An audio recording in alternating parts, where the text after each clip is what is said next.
The lights in the NASA control room dimmed as Dr. Alan Murphy hunched over his screen. The odd readings had appeared 3 days ago, strange energy patterns at the edge of the solar system. At first, he thought it was a glitch. Now he knew better. "Director, you need to see this," Alan said, his voice steady despite his racing heart. Director Susan Ellis moved across the room. At 62, she had seen plenty of unusual phenomena, but nothing like this. "What am I looking at, Alan?" "Vessels, big ones, moving in formation toward Earth. Definitely not ours." Susan's face paled. "How many?" 17 large ships, dozens of smaller ones." Alan zoomed out on the display. "They're using some kind of drive we've never seen before. The energy output is, well, it's off the charts." Within an hour, the president had been notified. Within 3, the United Earth Defense Council convened an emergency session. By day's end, the militaries of every major nation were on high alert. Major Olivia West was training recruits at the International Space Force Base when she got the call. She was to report to Pentagon headquarters immediately. "This is not a drill," General Frank Harris told the assembled officers. "We're looking at first contact with an advanced alien civilization, and they don't appear to be coming for a friendly chat." Screens around the room showed the approaching fleet. The ships were unlike anything humans had designed. Sleek, asymmetrical vessels with what appeared to be weapon mounts along their hulls. "Major West," the general continued, "you'll lead our response team. Your background in both diplomacy and combat makes you our best option." Olivia nodded. At 35, she had served in 3 wars and 2 peace missions, but nothing had prepared her for this. "What do we know about them?" she asked. "Very little," said Dr. Murphy, who had been flown in from NASA. "Based on their technology, they're at least several centuries ahead of us. Their ships are moving at speeds we thought impossible." The next 48 hours were a blur of preparation. Olivia selected her team. Tactical expert John Miller, communications specialist Diane Rodriguez, and weapons officer Kyle Bennett. They would be humanity's first line of defense. On the morning of the 3rd day, the alien fleet entered Earth orbit. Their arrival was visible to the naked eye. Strange lights moving across the sky, causing panic in cities worldwide. The largest ship positioned itself over the North Atlantic. For hours, it simply hovered there, silent and menacing. Then the message came. It appeared simultaneously on every electronic device on Earth, translated perfectly into each local language. "People of Earth, hear the words of Admiral Vex of the Craxian Empire. Your world has been selected for integration into our domain. Your resources will serve the Empire. Your people will submit to Imperial rule.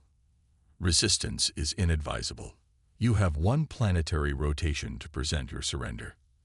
After that, we will begin the pacification process." The message was accompanied by footage from other worlds.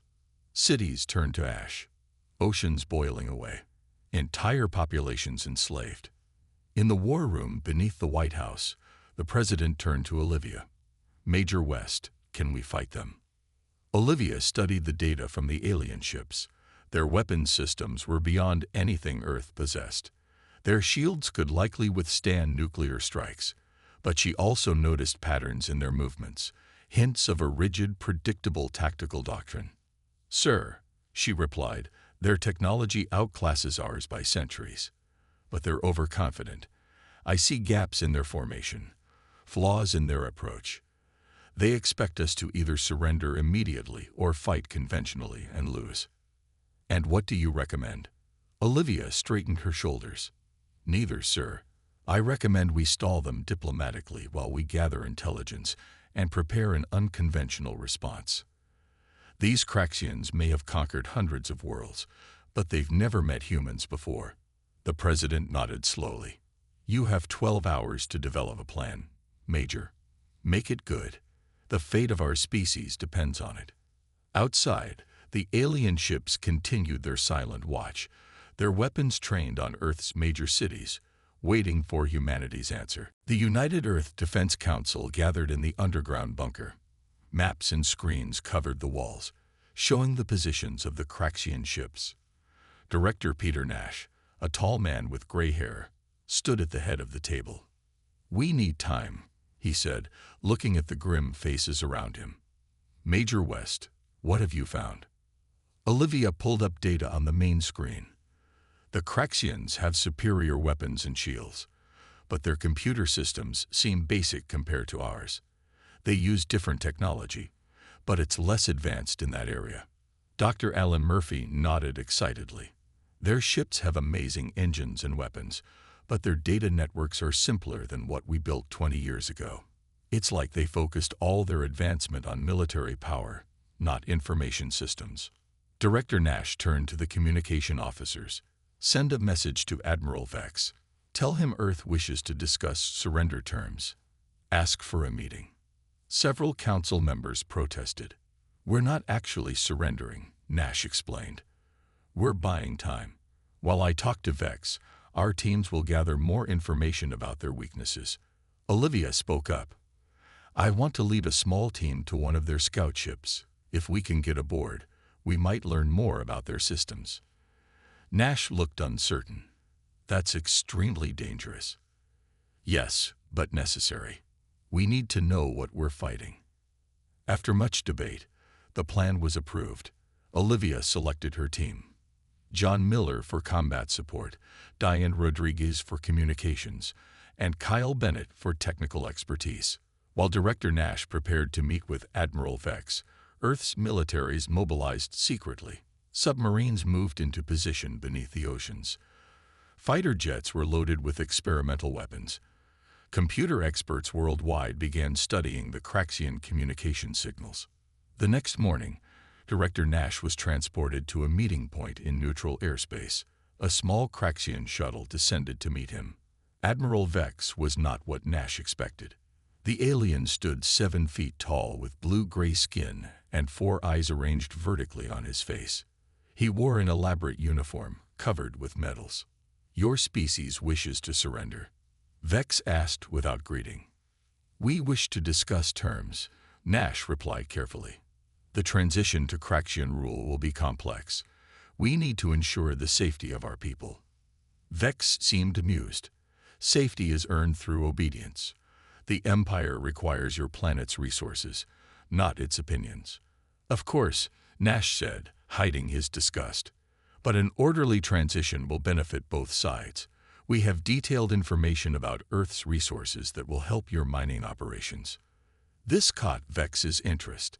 The Admiral agreed to delay the pacification for 3 Earth days while terms were discussed. Meanwhile, Olivia's team prepared for their mission. They studied the movements of a small Craxian scout ship that orbited Earth every 90 minutes. "We'll intercept it here," Olivia told her team, pointing to a spot over the Pacific Ocean. "Our stealth shuttle will match its speed. We'll attach to its hull, cut through, and enter." That night, as Director Nash continued his fake negotiations, Olivia's team launched. Their black shuttle, designed for covert operations, rose silently through the atmosphere. Kyle looked nervous. "What if their technology can detect us?" "Then we die," John said bluntly. "But we die trying to save Earth." Diane adjusted her equipment. "Our tests show their sensors don't detect our stealth materials. We should be invisible to them." The shuttle reached orbit and waited. Soon, the Craxian scout ship appeared, following its regular path. Olivia nodded to the pilot, who carefully moved their shuttle into position above the alien vessel. "Magnetic clamps ready," the pilot said. "Preparing to attach in 3, 2, 1. The shuttle shuddered as it connected to the Craxian ship. No alarm sounded. The aliens hadn't detected them. Olivia checked her weapon and oxygen mask. "Remember the mission. We get in, download their data, and get out. No heroics." The team put on their helmets as Kyle prepared the cutting tools. They were about to do something no human had ever done before: board an alien warship. The cutting torch made a soft hissing sound as Kyle sliced through the outer hull of the Craxian scout ship. The metal was strange, harder than steel, but it melted cleanly. After 10 minutes, they had a hole large enough to slip through. "Remember, we don't know what's inside," Olivia whispered over the team radio. "Stay quiet, stay together." They entered one by one, sealing the breach behind them with a special patch. The air inside was breathable, but had a strange metallic smell. The corridors were lit with a soft purple glow. "The ship seems to be running with minimal crew," Diane said, checking her scanner. "I'm picking up only 6 life forms, all in what appears to be the control room." John took point as they moved through the curved hallways. Everything was built for beings taller than humans. The doors, the control panels, even the steps were oversized. "Look at these symbols," Kyle said, taking pictures of the markings on the walls. "This might help us understand their language."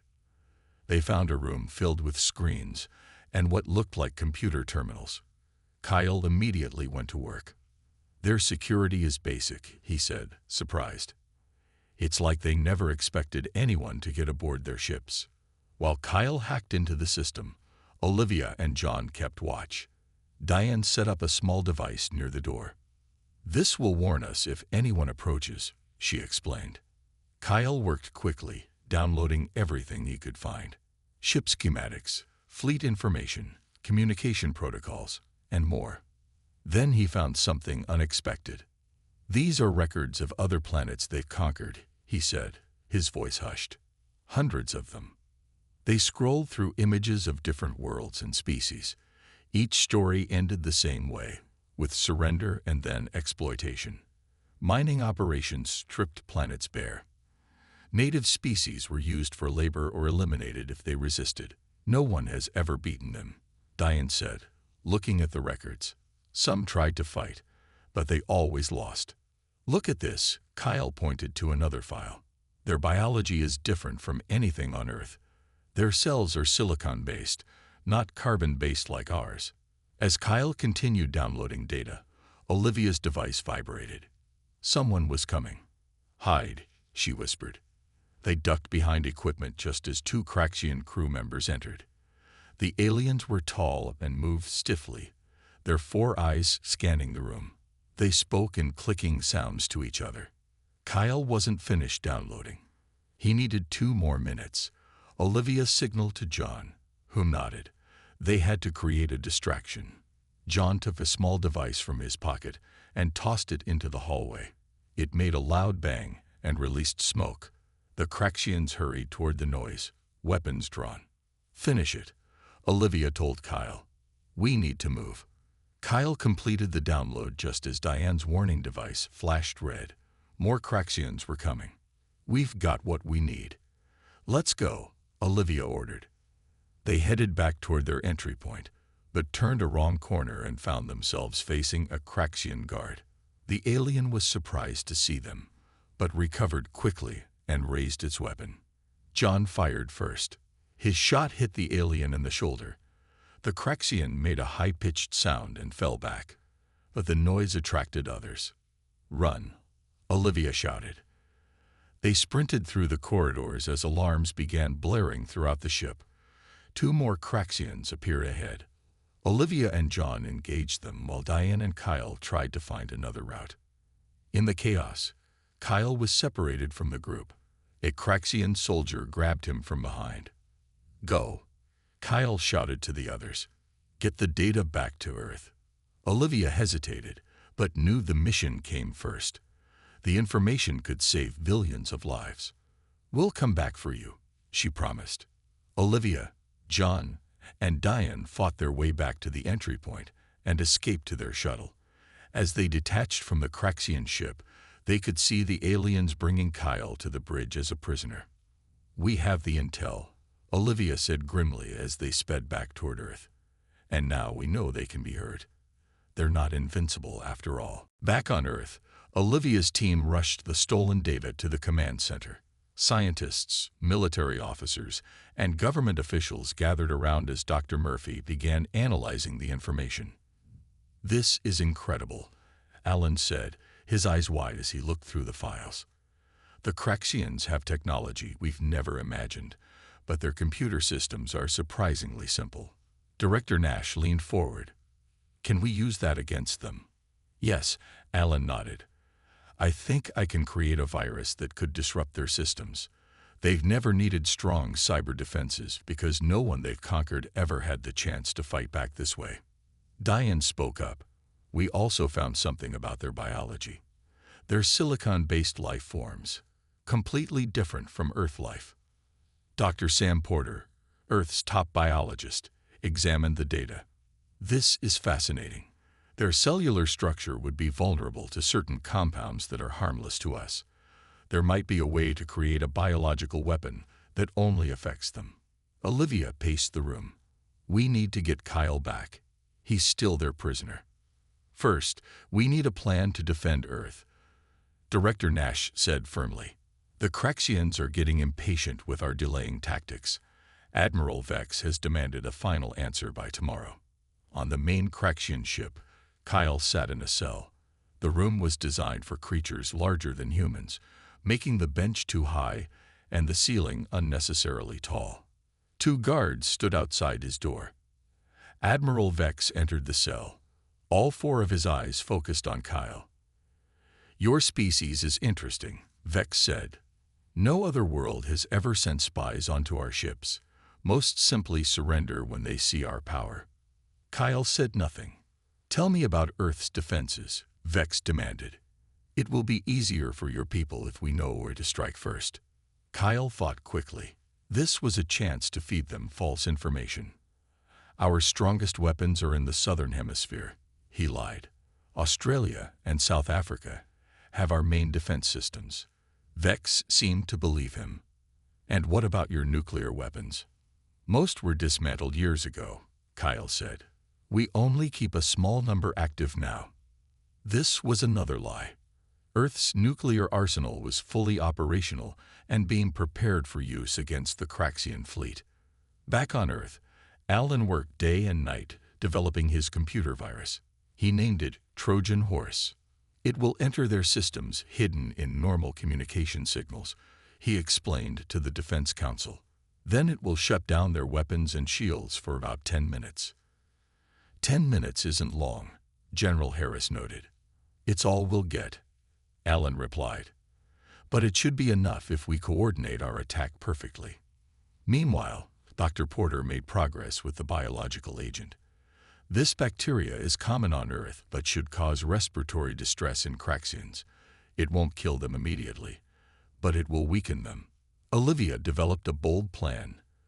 We'll use the virus to disable their ships, then launch a coordinated attack with everything we have: missiles, fighters, and submarines. During the chaos, my team will board the main ship to rescue Kyle and deploy the biological agent.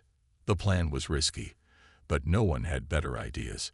Earth's military forces moved into position, hiding beneath oceans, in mountain bases, and on the far side of the moon. Director Nash made one final visit to Admiral Vex, pretending to offer surrender terms. During the meeting, he secretly planted a transmitter that would help deploy the virus. Tomorrow, we will submit to your rule, Nash lied smoothly. We just need time to inform our people and prevent panic. Vex seemed pleased. The Empire appreciates your wisdom, Director. Other species fought and suffered greatly before learning their place. As Nash returned to Earth, he knew the real battle was about to begin. Humanity had no intention of surrendering. Instead, they would show the Craxian Empire something it had never seen before, a species that would fight back using intelligence and creativity rather than just weapons. The day of battle arrived. The Craxian ships moved into attack formation above Earth's major cities, their weapons powered up, glowing with strange blue energy. In the command center, Director Nash gave the order. Launch the virus now. Dr. Alan Murphy took a deep breath and pressed the button. The Trojan horse virus traveled through the transmitter Nash had planted, entering the Craxian communication network. For a moment, nothing happened. Then, one by one, the lights on the alien ships flickered and dimmed. It's working, Alan shouted. Their systems are failing.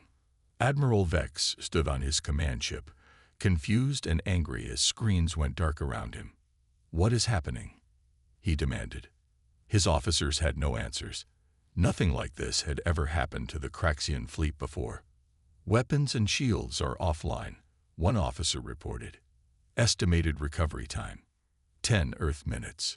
Vex slammed his fist down. "Impossible. These primitives cannot affect our technology." But they had. And Earth was ready. "All forces, attack now," General Harris ordered. From oceans worldwide, submarines launched missiles at the disabled Craxian ships.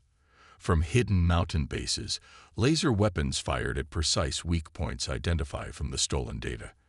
From the far side of the moon, Earth's small fleet of space fighters emerged, heading for the larger alien vessels. Olivia led the space attack in a fighter named Defiance. "Remember, aim for their engine sections," she told her pilots. "Those are their most vulnerable points when shields are down." The Craxian ships, unable to defend themselves, took heavy damage. 3 smaller vessels exploded. Others drifted out of formation, trailing debris and venting atmosphere into space. On Admiral Vex's ship, Kyle felt the explosions. The guards outside his cell rushed away to help with the crisis. This was his chance. He had been working on the cell door lock for days, studying how it worked. Now he broke free and headed for the ship's communication center. Back on Earth, people watched the battle on screens. They cheered as human forces landed the first significant blows against the supposedly invincible Craxian Empire.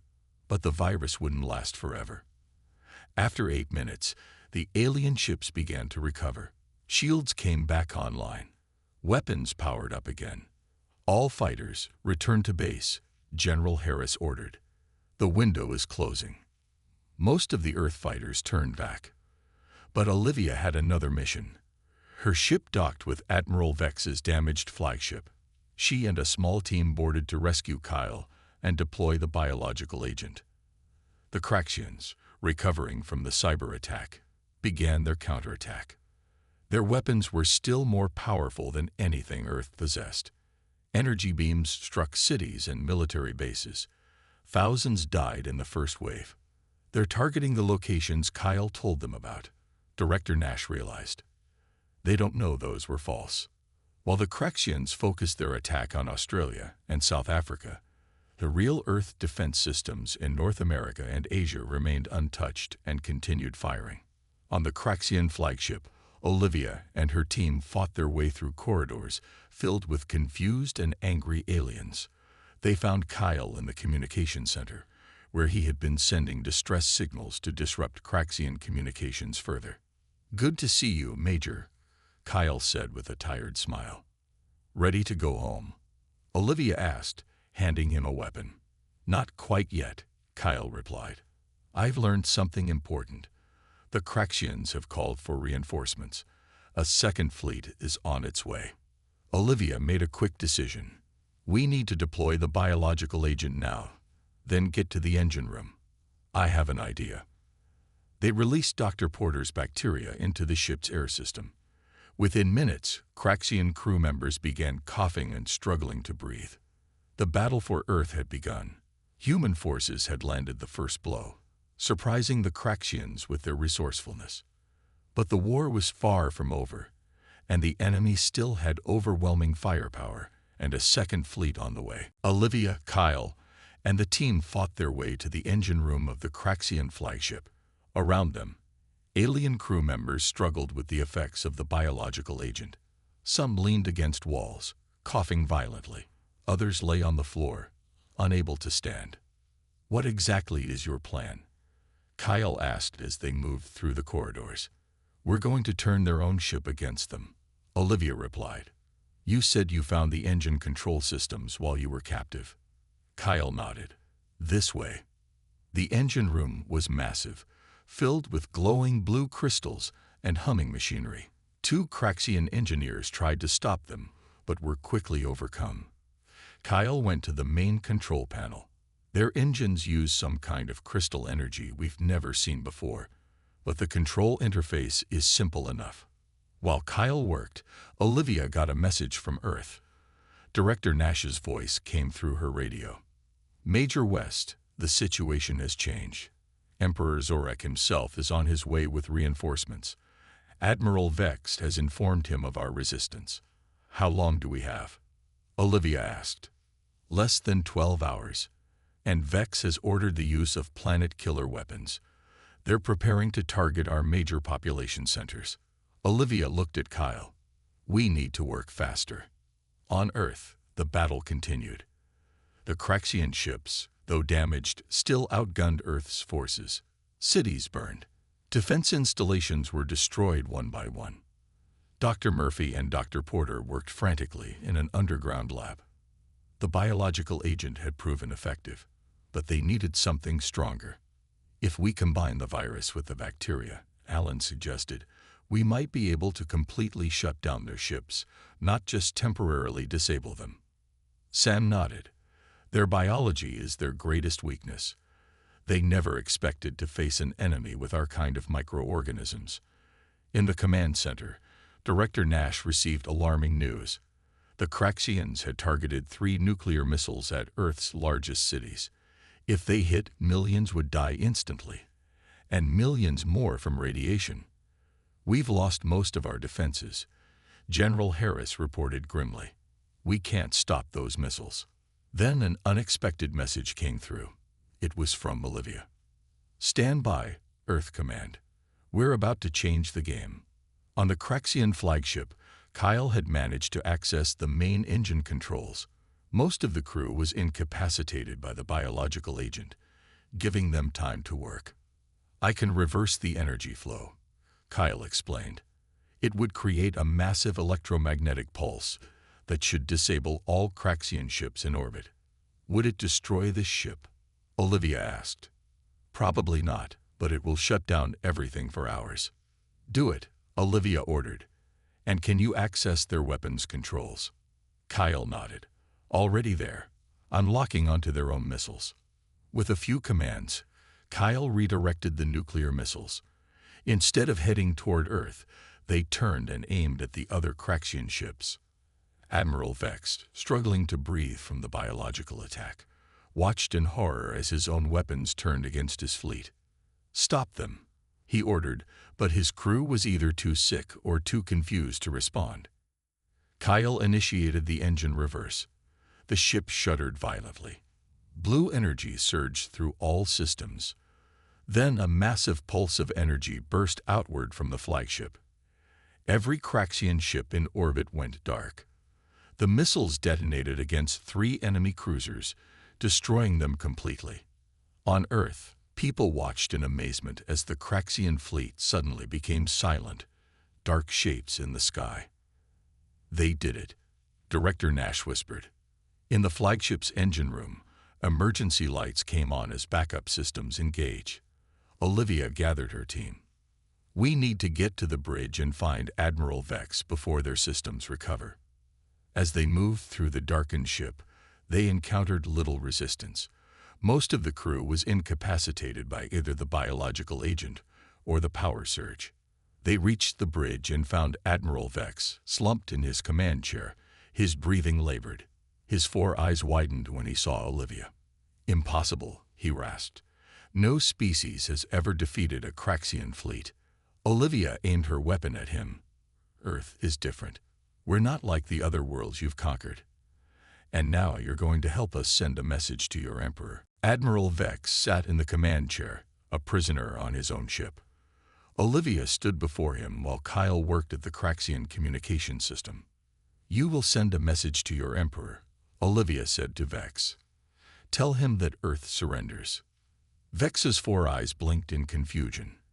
But you have disabled our fleet. Why surrender now? Because, Kyle explained as he worked, we want your emperor to come here personally. We want him to think it's safe. Understanding dawned on Vex's face.